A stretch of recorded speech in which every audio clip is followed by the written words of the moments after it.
Magandang umaga. Ako pala si Basi Clemente sa klaseng 9 Harcourt at ang isyong pampalaan gusto kong pag-usapan ay lupa. Isang tiyak ng issue ay ang mga gusali ay luma. Bilang isang estudyante sa Ateneo de Manila University, bagaman may tutoring ang AJHS na isa sa pinakamalaking at pinakamaganda paralan sa Pilipinas. Kapansin-pansin ang kalumaan ng mga gusali nito. Gusto kong pag-usapan ito dahil pwede ito magkaroon ng malaking masama epekto sa hinaharap. Ngayon, isang pangyayari na kita ko ito ay ang ibang gusali sa AJHS campus ay parang luma na.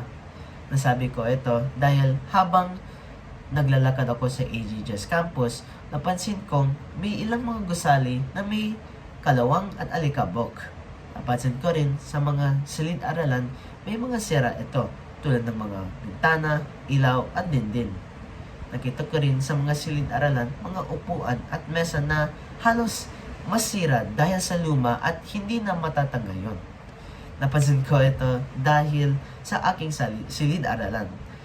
Dalawa sa aming mesa ay luma at hindi matatag, madaling sira. Sa tingin ko, lahat ay maaaring sumangayon dito na baka ang mga silid-aralan ay maaaring magdulot ng mga alalahanin sa kalusugan. Mula sa nabanggit ko, ito pwede ilagay sa panganib ang buhay ang isang estudyante. Ang mga silid-aralan ay maaaring makaapekto sa kalusugan ng isang tao kung sila may allergy.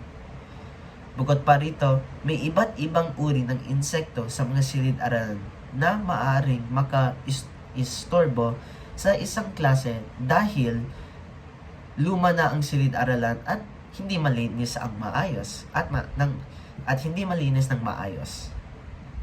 Ang mga problemang ito ay pinapakita sa L. filibusterismo, ang mga gusaling luma at pagiging isang alalahanin sa kalusugan ay makikita lahat sa Kabanata 1, 12 at 14.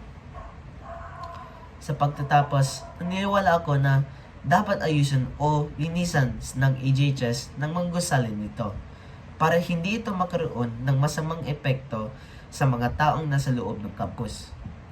Gayunpaman, sa palagay ko ay nakikita rin nila ang problema ito.